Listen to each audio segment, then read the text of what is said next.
రోసి గారు రండి.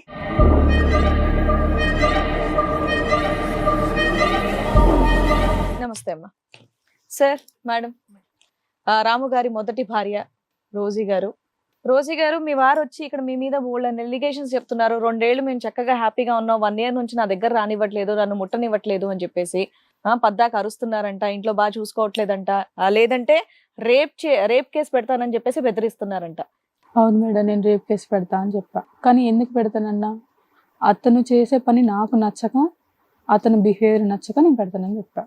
ఏమి నచ్చలే? First 2 years నచ్చిందిగా. ఫస్ట్ మాది ఇంటర్ కాస్ట్ మ్యారేజ్, ఓకే. పెళ్లి చేసుకున్నాం, లేచిపోయి పెళ్లి చేసుకున్నాం. తర్వాత మా ఫ్యామిలీ వాళ్ళు ఒప్పుకున్నారు, బాగానే ఉన్నాం 2 years. వాళ్ళ ఫ్యామిలీ కూడా ఒప్పుకున్నారు? వాళ్ళ ఫ్యామిలీ ఒప్పుకోలేదు, మా ఫ్యామిలీ ఒప్పుకున్నారు. 2 years దాకా బాగానే ఉన్నాం. అప్పటికి అతను చేసే పనికి నచ్చక కూడా నేను 2 years అనుభవించా. ఇక తర్వాతకి తను అసలు చెప్పాలంటే అతను ఒక సెక్స్ పిచ్చోడు. ఇంకా నీకు ఏవగింపు వచ్చింది, అసహ్యం వేస్తుంది అంటే 2 years ఎలా 2 ఉంది? years కూడా నేను అతనికి చెప్తానే ఉన్నా, కానీ అతను అసలు వినలేదు. ఓకే, నీ ఫీలింగ్స్ కి అసలు ఎప్పుడు ఇంపార్టెన్స్ ఇచ్చేవాడు కాదు, వెక్స్ అయిపోయావు నువ్వు. ఇంకోటి, జాబ్ చేయమన్నా జాబ్ లేదు, ఏం లేదు. ఇల్లు ఎలా గడిచేది మరి? నేనే చూసుకోవాలి మేడం. ఓ, మీరు జాబ్ చేస్తారు, ఇల్లు మీరు మెయింటైన్ చేస్తున్నారు, ఆయన వచ్చి ఓన్లీ పడుకుంటాడు నీ పక్కన. ప్రేమించుకున్నప్పుడు మాత్రం చేసేవాడమ్మా? అప్పుడు చేసేవాడు సార్. ప్రేమించిన తర్వాత ఫుల్ టైం సెక్స్ జాబే కానీ మిగతా అన్ని పనులు వదిలేసాడు? ఏం లేదు సార్, నాకు ఎప్పుడు రిలీఫ్ ఉండేదంటే ఓన్లీ నీ పీరియడ్స్ లో ఉన్నప్పుడే. అయ్యో, 2 years అంతేనమ్మా? 2 పెళ్ళైన years కొత్తలో నుంచి. ఎక్కువ, తర్వాత తగ్గిందా? లేదు, కంటిన్యూగా ఉంది. కాకపోతే ఏంటంటే ఇక నా వల్ల తట్టుకోలేకపోయా, అందుకనే నేను పగలనక రాత్రనక ఇంకా అదే పని. నేను ముట్టుకుంటా, నేను కేసు పెడతాను చెప్పా. ఇంకా నీకు ఆ సబ్జెక్ట్ అంటే అసహ్యం కలిగింది. మీ ఇద్దరి మధ్యన పిల్లలు లేరు? పిల్లలు ఎవరు లేరుగా? అంటే ప్రెగ్నెంట్ అయింది సార్, కన్సీవ్ అయ్యా. కాకపోతే ఏంటంటే మేము సెటిల్ అయ్యాక పిల్లలు ఉంటే ప్లాన్ చేసుకుందాం అనేసి అబార్షన్ చేయించుకున్నా. మరి ఎప్పుడు నా థ్రెట్ చేయలేకపోయావమ్మా? ఒరే బాబు, నువ్వు ఇలా కంటిన్యూ అవుతే కనుక నిన్ను కంప్లీట్ గా ఎండగట్టేస్తానంటే కనుక తగ్గుండేవాడేమోగా. నేను చెప్పా సార్, వినలేదు తను. అలా చేస్తే నాకు ఇంకొకళ్ళు పట్టుకున్నాడు వెళ్ళి. లవ్ మ్యారేజ్ కదా, నార్మల్ గా చెప్పాల్సింది, ఇలా నాకు ఇబ్బంది అవుతుంది అని లేదు చెప్పేసి. అయినా మేడం, వినట్లేదా? అసలు వినట్లేదు. అతని కోసం నేను నా కడుపులో ఉన్న బేబీని కూడా అబార్షన్ చేయించుకున్నా అంటే అది అతనే అర్థం చేసుకోవాలా. అసలు ఏం లేదు, వినట్లేదు. జాబ్కి వెళ్ళన్నా వెళ్ళట్లేదు. 24 hours ఈ పనిలోనే ఉంటే ఇక మరి నాకు నా ప్రాబ్లమ్స్ నాకు ఉంటాయి కదా మేడం. ఇల్లు గడవాలన్నా గానీ జాబ్ నువ్వే చేసుకోవాలి, ఇల్లు నువ్వే శుభ్రం చేసుకోవాలి, వంట నువ్వే చేయాలి, ఎదురీని రాగానే రెడీ అయ్యి ఉండాలి. ఇక నీ ఫీలింగ్స్ కి, నీ శరీరానికి ఏమి రెస్పెక్టే లేదు ఆయన దగ్గర. లేదు మేడం. ఈ ఒక్క రీజన్ చెప్పేసి, అరే నువ్వు ఇంత కక్కుర్తి పడితే నా బాడీ సహకరించదు అని అని ఆపేయొచ్చు కదా. లేదా పెద్ద మనుషుల పంచాయతీ ఒక అడ్వకేట్ దగ్గరకు ఎక్కడొక్కడికి వెళ్ళాలిగా, లేదా ఆయనకి అంత ఉన్నప్పుడు ఏ డాక్టర్ దగ్గరకు వెళ్ళాలి కదమ్మా. హైపర్ సెక్షువాలిటీ డిసార్డర్ అంటారు. నేను చెప్పా, కానీ తను అసలు అర్థం చేసుకోవాలి కదా మేడం. మన ఇంకోటి, మాది ఇంటర్ కాస్ట్ మ్యారేజ్ కాబట్టి మా ఫ్యామిలీని ఒప్పుకున్నారు కాబట్టి అవతల ఎట్టెళ్ళినా కానీ ఇప్పుడు నన్నే అంటారు, నువ్వు వెళ్ళిపోయి పెళ్లి చేసుకున్నావు కదా, మీకు మేము ఎందుకు సపోర్ట్ మాట్లాడాలని మా వాళ్ళే అంటారు. నాకే ఎదురు తిరుగుతారు వాళ్ళు. అలాంటప్పుడు నా హస్బెండ్ అర్థం చేసుకోవాలి కదా నన్ను. రోజు ఒకే పాయింట్ అమ్మా, ప్రేమించుకున్నప్పుడు ఎంతకాలం ప్రేమించుకున్నారు మీరు? 3 years సార్. ఆ 3 years ప్రేమాయణంలో ఇది ఉందా, ఫిజికల్ ఇంటిమసీ ఉందా? అప్పుడు నీకు అర్థం అయి ఉంటది ఇతనికి విపరీతమైన కోరికలు ఉన్నాయి, ఎక్కడ తగ్గడని, కాంప్రమైజ్ అవడని. అతను ఫస్ట్ నార్మల్ గా ఉండేవాడు, తర్వాతకి తెలిసింది ఇట్లా సంగతని. ఏది పెళ్లి అయిన తర్వాత? పెళ్ళైన ఇతను తర్వాత జాబులో అవకాశం రాక, లేదంటే జాబ్స్ చేయటం ఇష్టపడక, బద్దకస్తుడా? అంటే లేదంటే అతను జాబ్కి వెళ్ళే టైం ఈ టైంకి టైం వేస్ట్ అవుతుందనే ఆలోచన? అంటే మీ ఇద్దరం లవ్ చేసుకున్నప్పుడు పర్లేదు సార్, బానే ఉన్నాడు, నాతో బానే మాట్లాడిండు. పెళ్లి చేసుకున్న తర్వాతకి అతనికి సెక్స్ పిచ్చిందని తెలిసి ఆ తర్వాతకి దీనికే టైం ఇస్తాడు కానీ ఇంట్లో జాబ్కి ఇవ్వట్లేదు, ఇంట్లో నాకు హెల్ప్ చేయట్లేదు, ప్రతి విషయంలో కూడా నన్ను ఇగ్నోర్ చేసి మాట్లాడటం ఇట్లా చేసి. సో ఈ మొత్తం కార్యక్రమంలో నువ్వు బాధపడుతున్నా, నొప్పి కలిగినా, ఏడుస్తున్నా, పీరియడ్స్ టైం కాకుండా మిగతా అన్ని టైమ్స్ లో అదే పనిలో ఉండేవాడు. అవును సార్. అందు గురించి నువ్వు ఇచ్చేసావు. ఎప్పుడు ఎక్స్పెక్ట్ చేసావమ్మా ఈ మహానుభావుడు బయటకు వెళ్ళి వేరే ఆడదాన్ని తీసుకొస్తాడు ఇప్పుడు ఆ కార్యక్రమం? అది నాకు ఫస్ట్ అతను చెప్పలేదు సార్. తర్వాతకి ఇట్లా అంటే నేను కేసు పెడితేనే బెదిరిస్తాను, ఎందుకంటే నా ప్రాబ్లమ్స్ నాకు ఉంటాయి మేడం. నువ్వు పెట్టవు కానీ అట్లీస్ట్ అట్లా అన్న అంటే కంట్రోల్ అవుతాడు అని అనుకున్నావు. ఓకే, అట్లా నేను బెదిరించా. తర్వాతకి ఒకరోజు చెప్పాడు ఎట్లా పెళ్లి చేసుకున్నా అది ఇది అంటే. అసలు బెదిరిస్తే బెదిరేడా? ఊరికనే యాక్టింగ్ బెదిరేడా? అమ్మో వద్దు కేసు పెట్టద్దు అని బెదిరేడా? అతనికి ఫస్ట్ ఆ 24 hours ఆ పనిలో ఉండాలి, నేను ఉన్నట్లే కాబట్టి ఇంకో దాన్ని చూసుకున్నాడు అంతే. Stop gap measure. అక్కడేం లవ్ స్టోరీ ఏం లేదంట. చేసుకోవడం అనే కాకుండా డైరెక్ట్ పెళ్లి కూడా పెళ్లి చేసుకున్నాడు. కూడా చేసుకున్నా. ఇప్పుడు మీరేమనుకుంటున్నారు మరి ఏం చేయమంటారు మేడం? ఉంటే నా భర్త నాతో ఉండవనండి మేడం, లేదంటే దాన్ని కూడా వదిలేదు. ఏది అలా ఉన్నా అతన్ని యాక్సెప్ట్ చేస్తావా? నేను చేస్తా మేడం, ఎందుకంటే పెళ్లి చేసుకున్నాగా మేడం. కానీ ఇక నుంచి నాతో మంచిగా ఉంటాడంటే ఉండమని చెప్పండి, లేదు అనుకుంటే నాకు కూడా డివోర్స్ ఇవ్వండి, నాకు ఏదైనా న్యాయం చేయండి. ఆ బుద్ధి తగ్గించడానికి ట్రీట్మెంట్ ఉంటుంది. ఒకప్పుడు ఆ ట్రీట్మెంట్ తీసుకునేటట్టయితే నువ్వు సర్వైవ్ అవ్వగలవు. లేదంటే మళ్ళీ అదే 2 years పాటు నరక్కోపం మళ్ళీ చంపుతాడు. ఏదో ఇంకో కత్తితో కర్రతో చంపక్కర్లేదు, ఆ విధంగా చంపేస్తాడు. అది విన్నారుగా మీ ఆవిడ వర్షన్. మేడం నేను 1 year ప్రాబ్లం ఫేస్ చేశాను మేడం. ఆవిడ 2 ఏళ్ళు ప్రాబ్లం ఫేస్ చేసింది. అవును 2 years బాగానే ఉంది. 1 year లో ఏంటి బాగా ప్రాబ్లం? ఉండలా. వాళ్ళ అమ్మాల తరపున నరకంతో చెప్పు. ఉంది. దేనికన్నా ఒక లిమిట్ ఉంటది. లిమిట్ లేకుండా జరిగింది నేనేం యుద్ధం అంత అక్కడ. ఇబ్బంది పెట్టలేదు మేడం. నీ ముందే చెప్తుందిగా అమ్మాయి. నేనేం అంత ఇబ్బంది పెట్టలేదు మేడం అమ్మాయిని.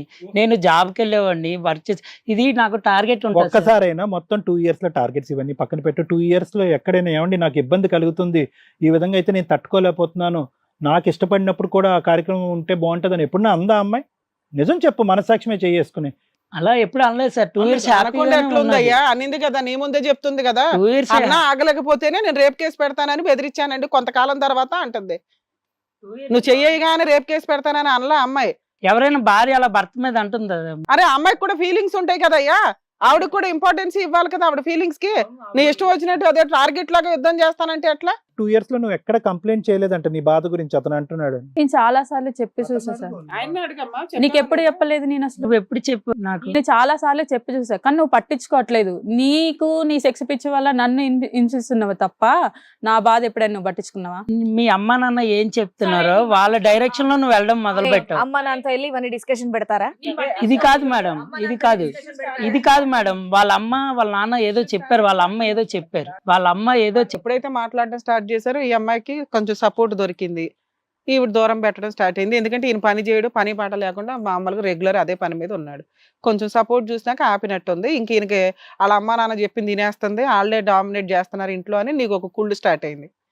కుళ్ళుకి వెళ్ళి ఇంకొక పని చేసుకుని నేను చాలా ప్రాబ్లమ్స్ ఫేస్ చేశాను మేడం. ఏం ప్రాబ్లం నువ్వు ఫేస్ చేసింది ఒకే ప్రాబ్లం. అందరినీ వదులుకొని వచ్చాను.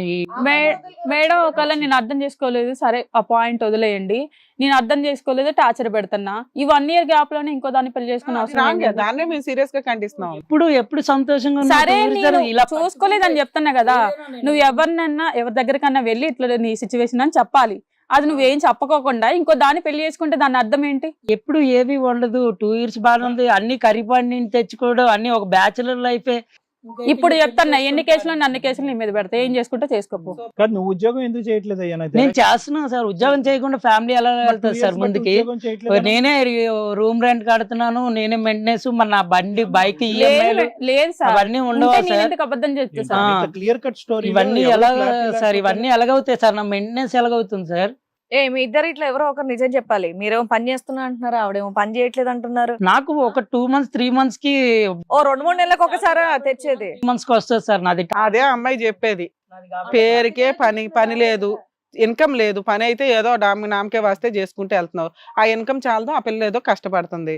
సరే ఇప్పుడు జాబ్ చేస్తున్నావు లేదా అని ఆ అమ్మాయి దూరం అవ్వలేదు, నువ్వు పెళ్లి చేసుకోలేదు, కానీ ఇక్కడ నీ ఫ్రీక్వెన్సీ ఆ అమ్మాయి తట్టుకోలేకపోతుంది. అది ఇక్కడ సబ్జెక్టు.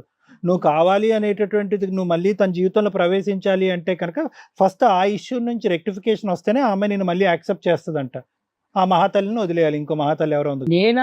నేనేం ఆ అమ్మాయిని ఇబ్బంది పెట్టలేదు సార్. నేను ప్రేమించి పెళ్లి చేసుకున్నాను ఆ అమ్మాయిని, ఎంతో ఆర్ట్ఫుల్ గా ఒకటి ఈ స్టేజ్ మీదకి వచ్చి అంత బహిరంగంగా ఒక ఆడపిల్ల ఈ సబ్జెక్ట్ చెప్తుంది అంటే కనుక ఆ అమ్మాయికి పూర్తి మార్కులు వేసి ఆ అమ్మాయి మాట నమ్మటం తప్ప ఇంకో దారి లేదు. నీ 2 years పాటు ఆ అమ్మాయి కంప్లైంట్ చేయకుండా భరించింది. అది భరించలేక నీ బాధ పడలేక ఆ తర్వాత నుంచి నిన్ను థ్రెట్ చేయటం మొదలు పెట్టింది. ఎందుకు ఇవన్నీ ఆ అమ్మాయి అబద్ధం ఆడవలసినటువంటి ఒక్క కారణం చెప్పు. వాళ్ళ అమ్మ నాన్నలు చెప్తే ఇలా మాట్లాడుతున్నాను. మరి నేను అబద్ధం ఆడుతున్నాను సార్. మరి 2 years పాటు ఎప్పుడు ఆడవాళ్ళు చెప్పిన మగవాళ్ళు సొసైటీ ఎప్పుడు మగవాళ్ళకి రెస్పెక్ట్ ఇవ్వట్లేదు. వాళ్ళు చెప్పేది వినట్లేదు సార్. కనీసం మగాళ్ళకి మించిన మగాడు కానీ అక్కడ విపరీతమైన ఫ్రీక్వెన్సీ ఆ అమ్మాయికి తట్టుకోలేక ఆ ఫ్రీక్వెన్సీ అక్కడ చూపెడుతున్నావు. నీకు తగినటువంటి భార్య వచ్చిందని నువ్వు అనుకుంటున్నావు. ఒక్క మాట విను, ఆ అమ్మాయి ఈ రోజు బాధపడుతుంది, కష్టపడుతుంది. ఆ అమ్మాయి ఇక్కడ కూర్చుని అబద్ధం ఆడవలసిన కారణం ఏంటి? సింపుల్ గా ఒకే మాట అనొచ్చు, నా మొగుడు ఉద్యోగం చేయట్లేదు, నన్ను పోషించట్లేదు, అందు గురించి నేను అతన్ని శారీరకంగా కలవకుండా ఎండగడుతున్నానని చెప్పి ఆ మాటలు అబద్ధం ఆడవలసినటువంటి అవసరం ఏముంది? ఒక ఆడపిల్లకి ఇక్కడ కూర్చుని ఒక పబ్లిక్ ప్లేస్ లోకి వచ్చి నా మొగుడు తట్టుకోలేనటువంటి పరిస్థితిలో పీరియడ్స్ తప్ప మిగతా అన్ని పరిస్థితుల్లో నన్ను ఇబ్బంది పెడుతున్నాడు అనే మాట సిగ్గు లేకుండా ఆ అమ్మాయి ఇక్కడికి వచ్చి చెప్పవలసినటువంటి అవసరం ఏముంది? ఏంటి సార్, నా భార్యతోటే ఉంటున్నాను కదా సార్, వేరే పక్కింటి వాళ్ళ అది భార్యకి నచ్చుతూ నీ భార్యతోనే ఉంటున్నావు, పక్కింటోడి భార్యతో ఉంటే తొక్కేస్తారు. కానీ ఇప్పుడు ఆ అమ్మాయి ఒకటి అంటుంది, ఇక్కడ నాకు బాధ కలుగుతుందని అంటుంది, ఆ బాధను ఎలా తీరుస్తావు అప్పుడు? నేను ఆవిడని అంత విపరీతంగా ఏం బాధపెట్టలేదు సార్, నేను కూడా ఒక మనిషినే. సరే నాన్న, ఈవిడ కూడా ఇంకొకరిని పెళ్లి చేసుకుంటది, ఓకేనా? ఈవిడ కూడా ఇంకో పెళ్లి చేసుకుంటది, ఈవిడ దూరంగా నువ్వు పెట్టబట్టే ఇంకో కదా పెళ్లి మేడం. చేసుకో. నువ్వు అమ్మాయిని వదలని అంటున్నావు కదా. ఈవిడ దూరంగా పెట్టబట్టే కదా మేడం. అదే ఇప్పుడు నువ్వు దూరంగా పెట్టి ఇంకో పెళ్లి చేసుకున్నావు కాబట్టి ఆవిడకి ఇంకో పెళ్లి చేస్తా. ఇద్దరు కలిసి ఉండండి, నలుగురు. మా ఇద్దరికి సెట్ అవ్వదని మా ఫ్రెండ్స్ ముందే చెప్పారు మేడం. ఆ ఏడిపి ఆడవచ్చు కదా, నాకు ఆ అమ్మాయిని వదిలించండి అంటే అయిపోయేదిగా. మా ఆవిడ రేపు కేసు పెడతాను అందండి, నన్ను హెరైజ్ చేసిందండి, మగాళ్ళని కాపాడరా. మగాళ్ళనే కాపాడాలి కానీ నీలాంటి మగాళ్ళు కాదు. ఇలాంటి వాళ్ళు సఫర్ అవుతున్నారు కాబట్టి కన్ఫ్యూజ్ అవుతుంది. నిజంగా సఫర్ అయ్యే జెంట్స్ని కాపాడలేకపోతున్నాం. ఇది కథ కాదు జీవితం ప్రోగ్రామ్ ని అందరికంటే ఒక రోజు ముందుగా చూడాలి అనుకుంటే హిట్ టీవీ యాప్ ని డౌన్లోడ్ చేసుకోండి. ఇందులో మీరు మెచ్చే మీకు నచ్చే కంటెంట్ సిద్ధంగా ఉంది.